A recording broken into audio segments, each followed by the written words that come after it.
Here's our diagram that shows the CUI flow. So here, internet, we have the WAF, we have a DMZ in between there, and this is the CUI processing zone. And this just symbolizes the inability for anyone to be able to get in because it's an isolated, segmented zone just for CUI, and only those who are cleared have access to it.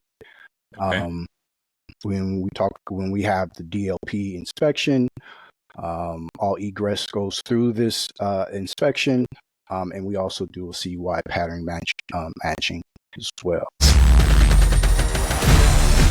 Today I'm joined by Jeffrey Collins, who is going to be role-playing organization seeking certification, Tech Defense Solutions. Before we put our role-playing hats on, Jeffrey, tell the viewers a little bit about yourself. Sure. Thank you for having me again, Derrich. This is a great pleasure. I'm a Army veteran. Army strong. Yeah, Army strong, man. I love it. What I did in the military, and I hear a lot of guys in this space, Air Force, they had opportunity to do tech. I didn't go that route. I was a hard head, and I went into infantry, 11 Bravo, 11 Mike. I also had the opportunity to get Ranger qualified and lead some reconnaissance teams. So I've had some wonderful training as it relates to operations. Lead the way. All right. After the military, I kind of fell in the cracks, as a lot of, veterans do, but I was able to, climb out of that crack and get focused, and got into, I have about 17 years of executive protection experience that led into doing high risk operations, only here in the States, didn't go overseas with that. But then I transitioned as the body those airborne jumps started to catch up with me and say, hey, buddy,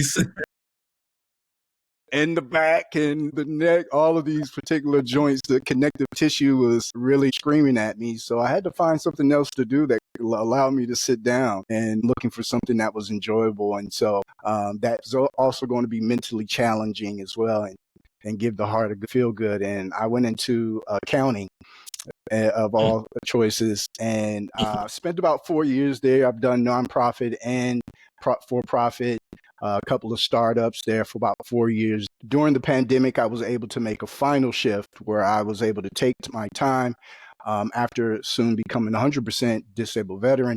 I was able to take that opportunity and go back to school, just do a lot of training, and that's what I've been doing. So since that time, I've done front-end software development training, taking classes for the CISSP. I have the Sec Plus, taking Azure.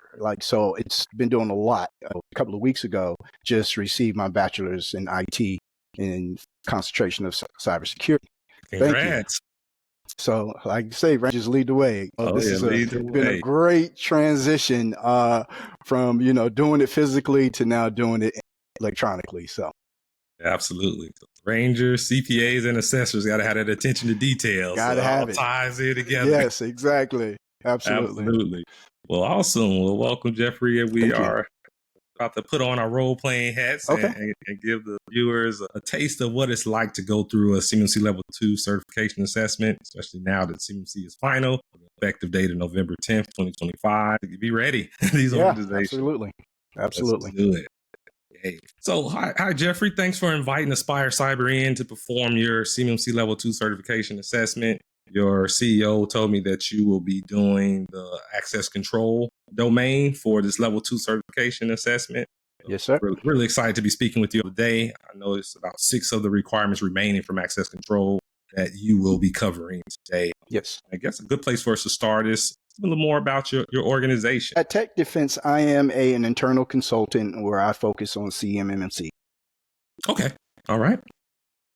Thank you again for helping us through this process. We're really hoping to get this accomplished here as soon as possible. But a little bit about Tech Defense Solutions. It's a mid-tier defense contractor established in 2011, specializing in advanced missile defense systems and secure communications for the Department of Defense. We have 250 employees. 85 are cleared personnel with CUI, and the company holds prime contracts with Raytheon in the area of radar signal processing systems and serves as a subcontractor with Raytheon and Lockheed Martin. Their primary contracts, they include a $45 million IDIQ for missile guidance systems components and a $12 million annual contract for encrypted communication modules supporting tactical operations.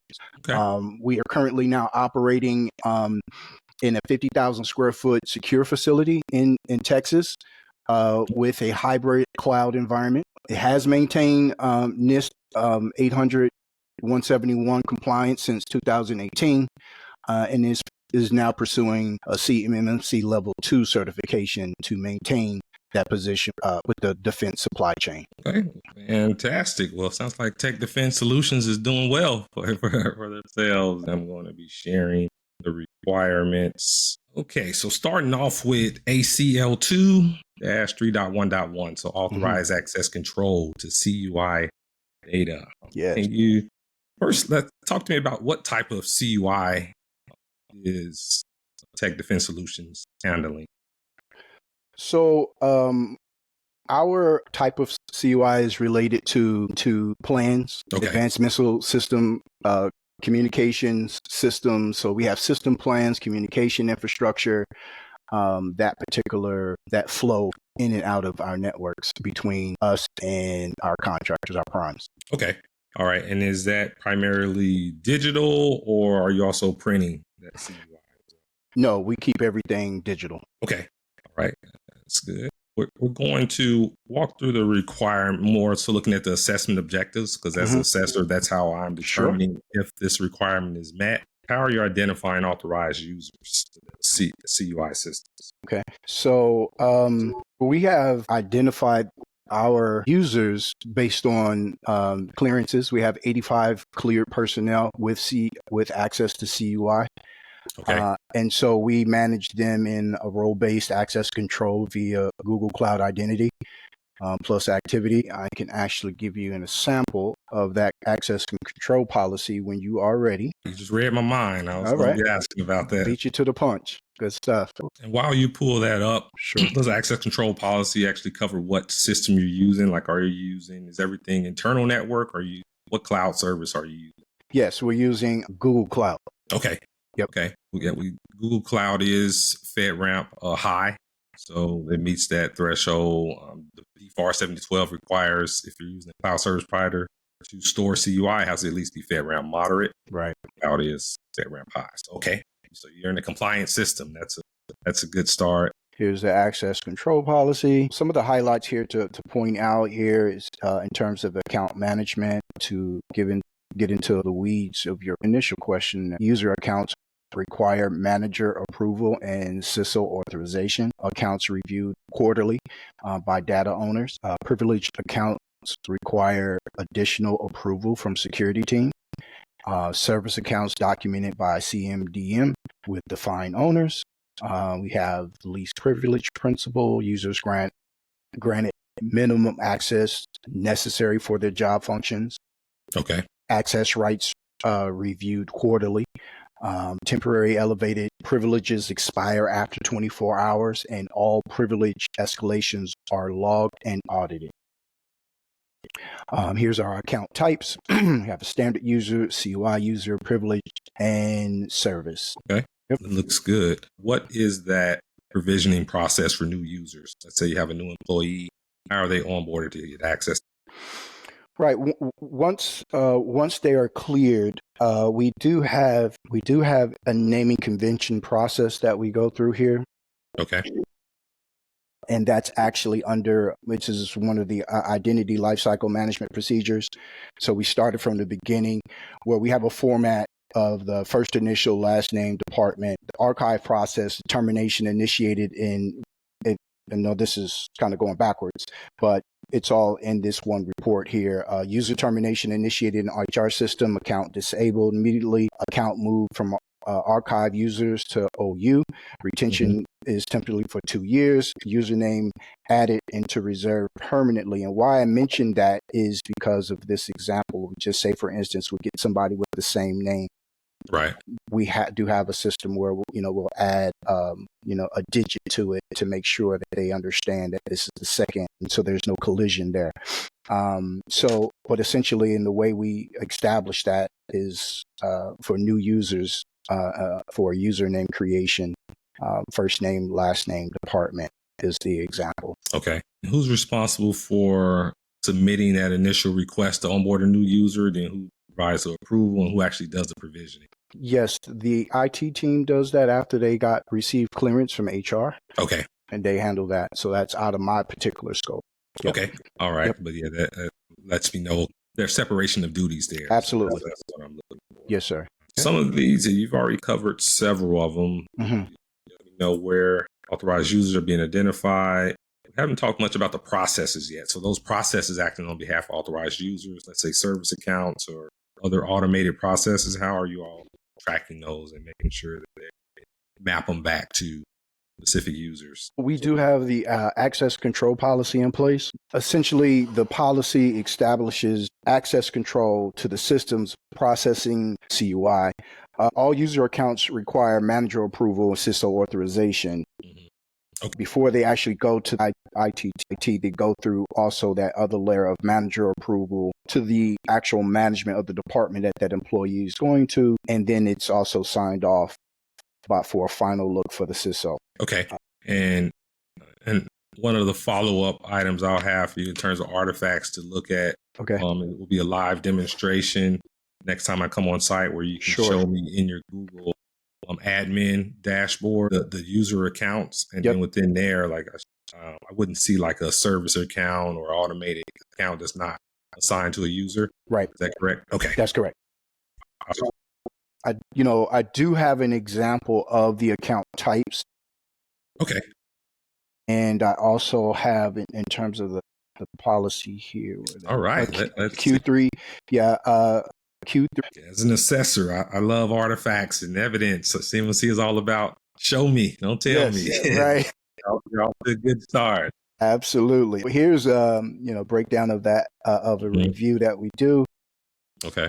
When we talked about the username convention that we follow, full name, engineering, their department rather, if they have access to CUI. We also track their last login, who's their manager, review status approved. For instance, we have Karen has been disabled for 30 days now. Okay. That's good. When you're showing me your admin dashboard and the users, I'll be able to cross-reference this with the list of the approved users who have access to CUI. Yes, sir. It should match up. Okay, awesome. And I do like how you have your evidence structured in the samples where it makes it easy for me as an assessor to connect the dots and follow what artifact it maps to the requirement. Absolutely. That is the intention. We want to make this as painless for both sides. Exactly. Tell clients all the time, like, you don't want to make your assessor's job hard. You want to make them happy, keep it easy for them. Connect the dots. Absolutely. Make everybody's life easier, because if you let them start going down rabbit holes, that's not going to turn out well. That's right. That's right.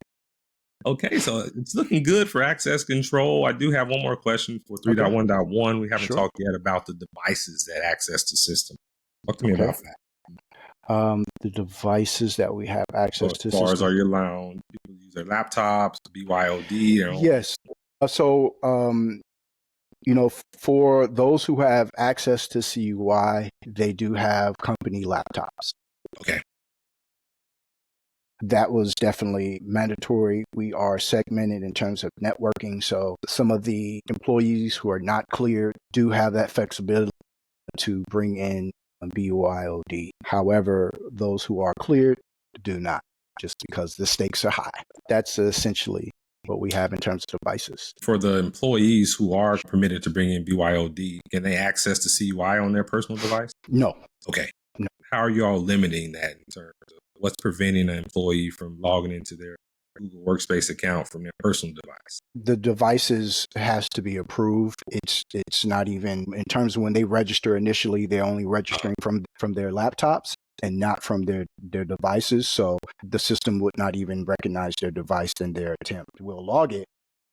Okay. Logged, but they will not be because it's not they haven't been pre-approved. So zero trust. Zero trust. Okay. And is that a feature that's innate to Google Workspace, or is that a separate tool you're all using, like a mobile device? Yes, it's an additional tool for mobile. What solution is that you're using for? I would have to. I don't have that on the top of my head. I can definitely reach out to the IT team and get that. Okay, I'll note that as a follow up. But so for now, I think all of these are trending met. I just have a few follow ups that next time we'll circle back on. But far so good. The next one we're going to be looking at is 3.1, controlling the flow of CUI. Yes, in accordance with Google approved authorization. So talk to me about how Tech Defense Solution is meeting this requirement. Okay. Flow of CUI. Key thing is making sure that only authorized devices have access to CUI, those who have been cleared. Here's our diagram that shows the CUI flow. So here, internet, we have the WAF, we have a DMZ in between there, and this is the CUI processing zone. And this just symbolizes the inability for anyone to be able to get in because it's an isolated segmented zone just for CUI, and only those who are cleared have access to it. When we have the DLP inspection, all egress goes through this inspection, and we also do a CUI pattern matching as well. So this is internal, and then it also flows down into the SIM and audit logs. I'm a big fan of data flow diagrams and network diagrams. So this is easy for me to follow the flow of the CUI. Yes. In regards to it being the information flow control, being controlled in policies or documented, defined, where are you documenting that? Let's see here. Get back to that spreadsheet here. So that firewall. Go ahead. So can you scroll down to that firewall again? Yeah, the firewall logs. No, on the diagram. Oh, in the diagram. Yeah, the diagram. I'm sorry. Let me get back to that. Okay, I'm here. All right, scroll down a little bit. Actually, it's up. Right here, this external DMZ. So is this firewall, is that a cloud-based firewall, or is this actually a physical firewall? No, this is a physical. We have a hybrid environment. Yep, right. So stop sharing. One outstanding with that is as far as the policies where it's defined, as far as how that information flow is controlled. Okay, let's see here. I have a policy for data flow. If not, that will be something that I would definitely get back to you. Okay.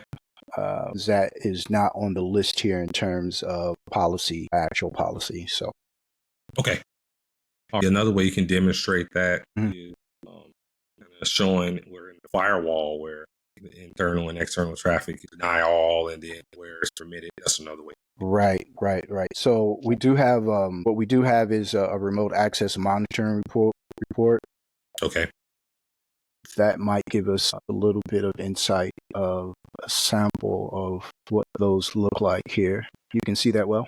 Yes, I can see it good. Okay, so this is just for last month. Mm-hmm. It gives us, this is the executive summary of all the access to all the users. Here's the VPN configuration, Fortinet VPN, MFA, Google Authenticator. So this is actually listing out some of the tech stack that we do have for as that is concerned. And here's a sample of the session logs here. Okay. So by date, user, source IP, duration, MFA, CUI access, and if it was recorded, which for all sessions related to CUI, they will be recorded. This is great.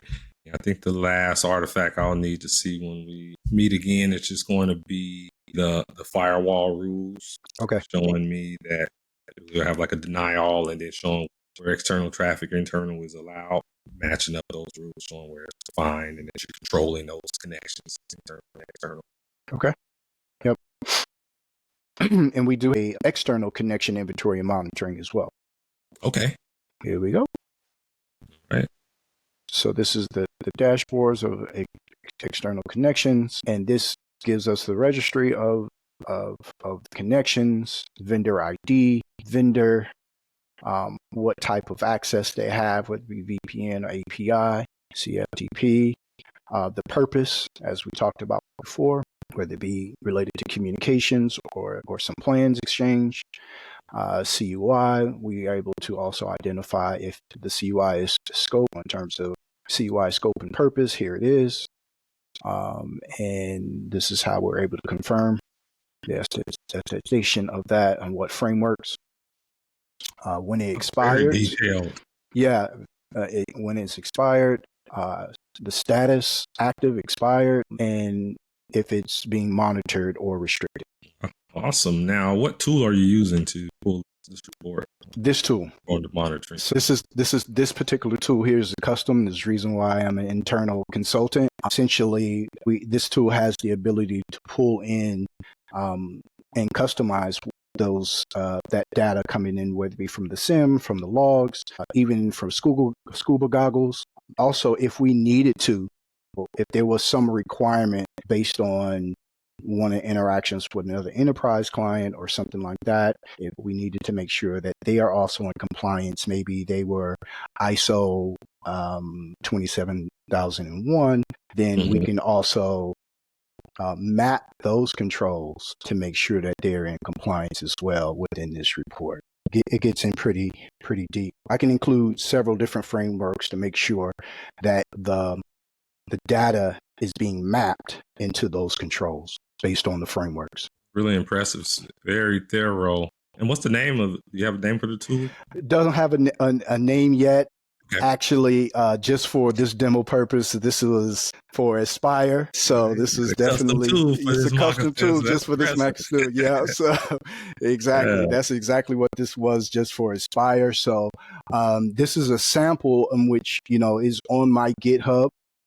I'll be able to provide you with a link to the GitHub, and you can, share that with your viewers in the YouTube, so they can, take a look at it. This is my contribution to GRC.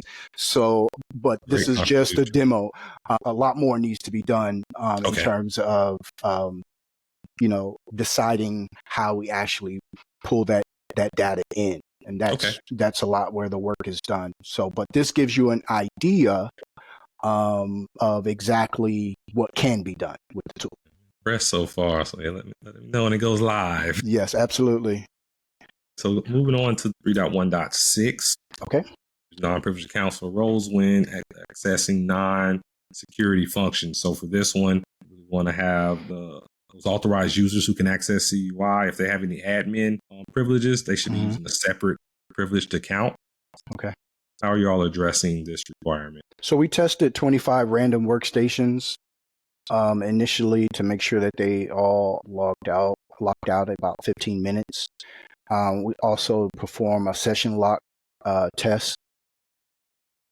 Okay. And I have a list of some of those workstations that just random, I would say 5 workstations. Just give me one moment. I just want to make sure.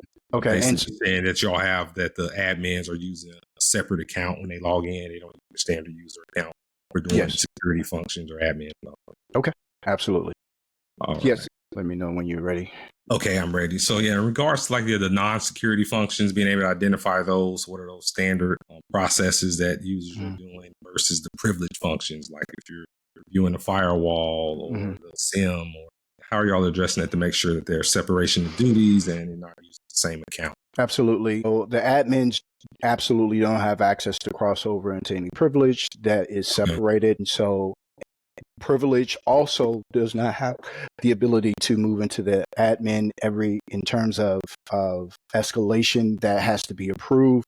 And typically if there's any escalation, they're only given 24 hours. It expires at 24 hours. Okay.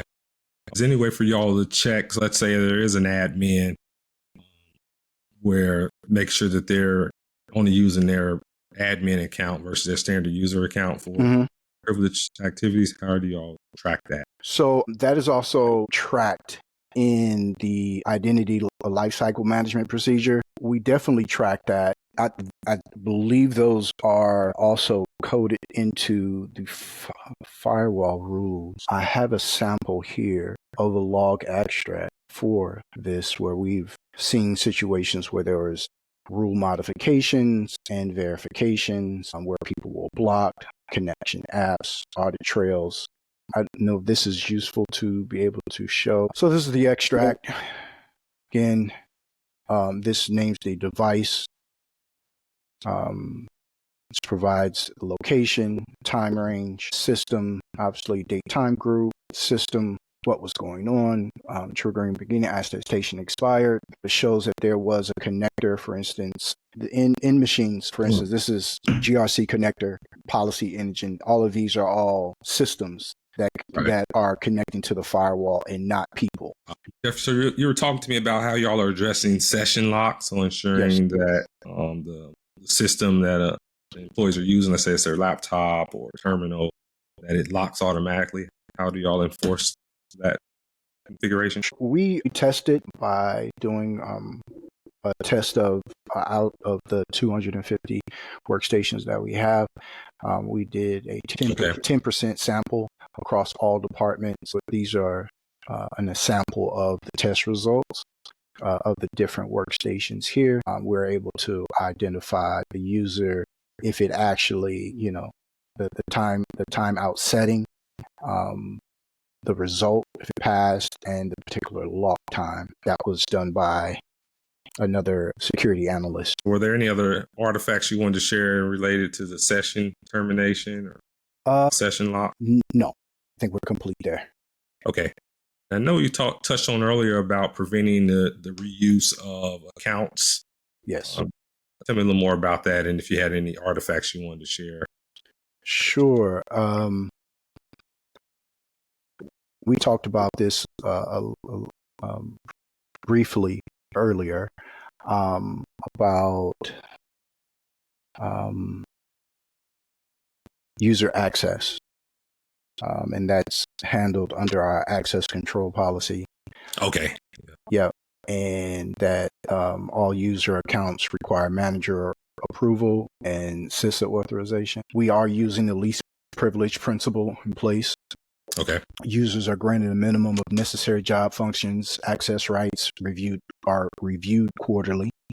So they're not just given and not, taking a look at to see if there needs to be some modification. Temporary elevated privileges have a time limit of 24 hours.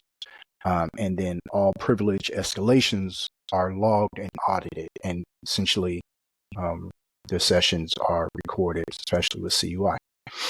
Okay. And within Google Workspace, is there a setting that you all have figured where someone can't use the same identifier, like whoever's provisioning the account, like IT, where they can't use J Collins? Right. Like that? Yes. No one can just use anyone's particular privilege. They also have to obviously have the credentials to get into that space. So there's only the CISO has access, I have access, and then the manager, the IT, have access to that space only because we have reason to be in that space in terms of addressing configurations as it relates to Google Cloud platform. Okay. Right. Awesome. Moving on to controlling remote access.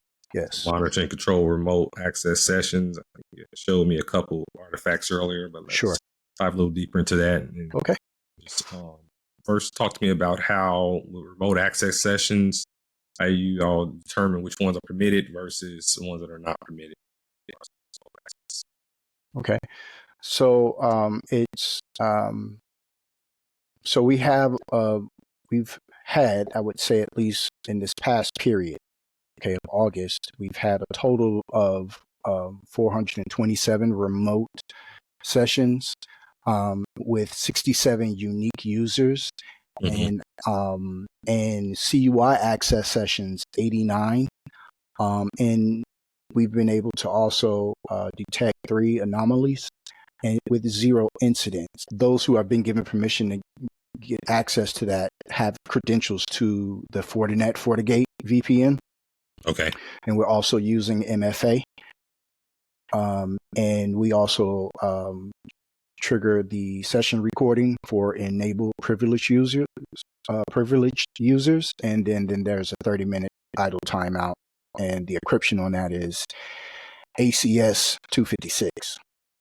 Okay. So if someone isn't enrolled in MFA, they wouldn't be able to access the systems. Nope. Okay. And if you don't mind, sure. I think you had showed me earlier that report or the log. I'm going to pull it up again. Yep. Very good artifact and detail. Sure thing. So here it is. This is the report for August 24th. Kind of goes over exactly what we just talked about. It also offers a sample of a session log, right? The alert summary also as well is very important. After hours access, we counted 12 verified as legitimate. New location login, we had 3, but they were the user confirmed travel. So okay. we're made aware ahead of time that there will be traveling and made the adjustments. And then we only had 1 MFA fail. It was locked out and user contacted. It was the response. Excellent in terms of showing all of how you all are monitoring the remote access. Mm-hmm. And in regards to the responses that are put in there, is that automated or is this a manual process? This is a little bit of both. Okay. For instance, obviously, if we've been able to verify something is legitimate after hours access, then it automatically goes through if they have all the credentials. Okay. If obviously something like a new location login, which is triggered through geolocation, then that's something that we handle manually. And if we do have a MFA failure, we also do that manually because we have to contact the user. Excellent. Now, is this the same artifact that you use for 3.1.20 external connections, or you have a separate artifact? Yeah, I have a separate artifact. Okay. All right. So that one, it may look pretty easy. This is all green, crystal clear. You connected all the dots. Yeah, sweet. Pretty happy there. Mm-hmm. I come back, I'll likely have you just kind of log into that system and show it to me in real time. Absolutely. There. Okay. So next, we'll move on to the last requirement that you're responsible for. Yes. And then your job's done is 3.1.20 external connections. So make sure that Tech Defense Solutions is verifying control/limit connections to and the use of external systems. Yes, this one is very interesting. I have a couple of different reports because this falls into what the tool does in terms of continuous monitoring. I would like to just start out and point out at a high level where we're at. Here's what we have in terms of our external monitoring process. Scenario is that we have essentially 12 connections here. Okay. We have a few there's a few of our primes actually had some expired certifications. So we were able to track that. Okay. And those would be the 2. We've been able to identify through the tool, the risk score. And we've sent out a succession of emails 90 days out. Your security certification is showing that it's going to expire in 90 days. This is just a heads up. But then we follow up 60, 30 days, and then on the very week, then the CISO actually reaches out the week of to the point of contact to notify them that their rights are about to be revoked into our system. Got it. So once their certificate is expired and revoked, they no longer have that access until they update it. And once they give us a refresh API or whatever terms of connection that we use. It looks like we're using the VPN. Then we go ahead and give them access again. Is this a manual process as far as revoking their access, or once that expiration? Yes. Okay. Yes, it is something that we track on it. Especially when they are 90 days out, they actually, go on a watch list. So this is where we watch it. And here's some more information. Let me get back to the summary, to the actual controls, in terms of the, this is a screenshot of the external connection monitoring dashboard. This was captured 8:30, 5 minutes after auto restriction. Okay. So what we have here in the real-time status panel, connection VN 003 belongs to Northrop and Grumman. Their status has been restricted. CUI access was blocked. They only have a general access read-only. Connection type of site to site through a VPN, and they no data transfer at all. And then this was the last valid activity, which was on the 29th of August. So this happened 24 hours later. Right, it was the last time they were on or had access. As I was mentioning before, here it is in writing, the automated timeline. On 6/1/09, they got a 90-day warning. Email sent to vendor and security team. 7/31, 30-day warning. Sent to the escalation. Sent with the escalation to management. Okay.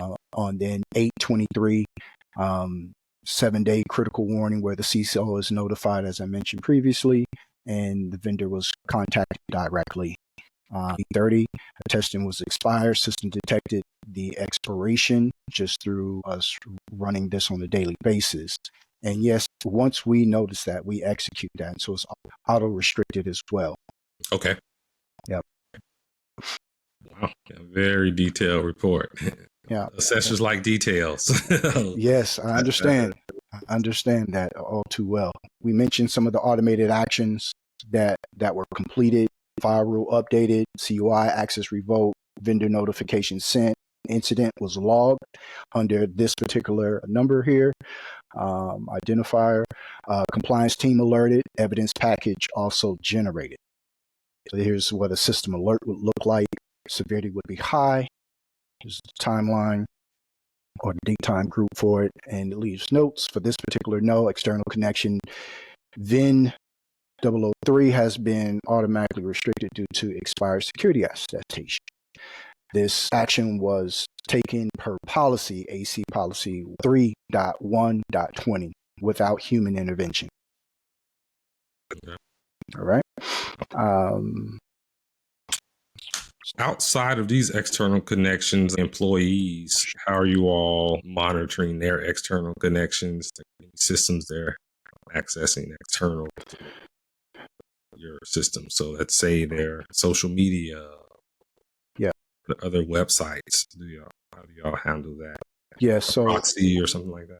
So each employee is onboarded with a user contract agreement on how they can use it. They are already been notified that they can't access social media, those types of things on the account. Those are already been blacklisted.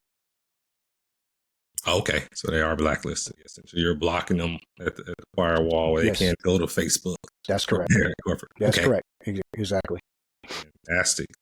I know in the documentation that you sent me in the system security plan, you did reference that this requirement was partially met, and you speak to which objective is not met. Sure. Or why you felt it was partial. Mainly because of the two vendors, which are our primes. Their vendor attestations expired within our system. And so that is our way of just documenting that we don't have 100% at that particular time of any particular event that may have happened, maybe on their end, we don't know. But at least on our end, we're going to, considered as partially compliant just because of the 12 external connections that we have for its continuous monitoring were turned off. Okay. But those vendors that are expired, they no longer have access. Not at this time. Nope. Okay. So from the perspective of the CMMC Level 2 certification assessment, I would consider this fully met. Okay. But I understand internally for your all's policy, Sure. you still have outstanding action items. Yes, sir. Yes, right. Sir. Fantastic. Yes, well, Jeffrey did a fantastic job. I'm definitely will tell your CEO that he hired the right man for the job. Really impressed by the level of documentation you have, that the tool that you're all using. It hasn't hit market yet, but I think it's going to be very successful when it does. Yeah, I hope so. It's built for helping organizations seeking certification really streamline a lot of these requirements and compile out all of the evidence that they'll need into one report. That is just phenomenal. This basically be the end of our mock assessment at this point. Okay. Before I let you go, I like to close out these mock assessments with just kind of giving some tips to organizations who are going down this path. And access control has the most requirements with 22. It can be pretty challenging. What advice do you have for those organizations as far as how to satisfy the access control requirements? I would say for those who are just entering the space or looking to upgrade, the stakes are at an all-time high. We have something called the False Claims Act, of wanting to make sure that you at all times can verify what's going on with your system, that your system is compliant, and you have to find ways, of course, through affordability to be able to do that in order to stay in business. So those are some of the key things that I would say to do it. But absolutely, if you're not looking into continuous monitoring tools right now for the CMC, then you don't quite understand what you have. I've done a lot of these mock assessments up to this point, and I would say that been the most prepared in terms of creating artifacts, having the evidence ready, and awesome, really going all in on it. Like this is like a legit company. Right. This is fictitious. Right. Talk to us about the process that you undertook. I know you put a lot of work in preparing the process, preparation.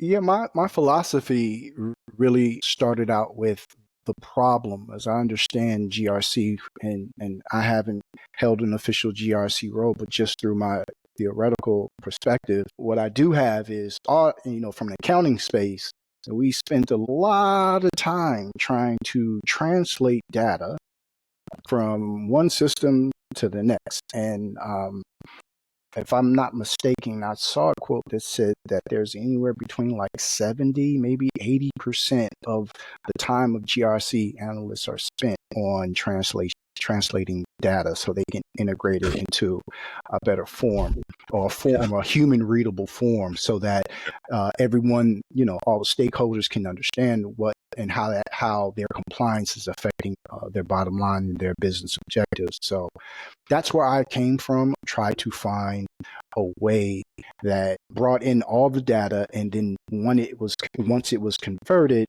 we put it in a very simple report. I know people say accountants love spreadsheets and all that stuff, but I just felt like it's the most human way to be able to see what's actually going on without a lot of technical jargon. Yeah. Big fan of simplifying it and really translating the requirements into plain English. Right. Human readable format. That's right. That's right. Absolutely. Indeed. And I know the viewers will be happy to know that you're going to be providing the sample artifacts as a resource. Yep. And I think that's incredible. Really great to attribute that to you and your company. But there's not a lot that exists like that out here.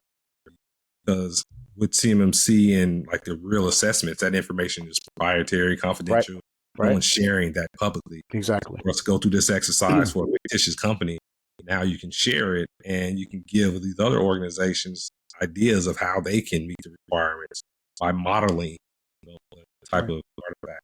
That is very priceless. So really appreciate you sharing that with the community. Absolutely. The other philosophy too about that is my years experience in even physical security.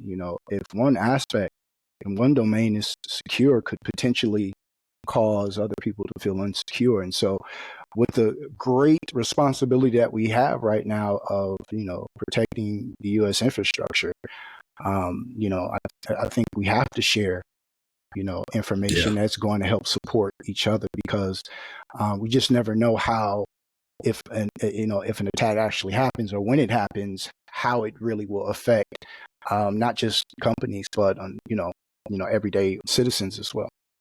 And to that point, on the anniversary of 9/11, right, we know the follow-up investigations that were done. It was a big part of how that happened as a result of agencies not sharing information. That's right. Exactly. That's a really good point.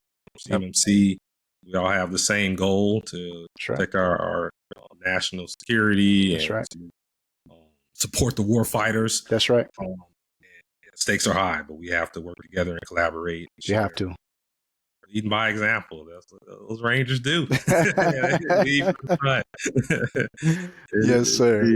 I really appreciate your time today. This has been fantastic. And I'm sure it's great value to watches this recording.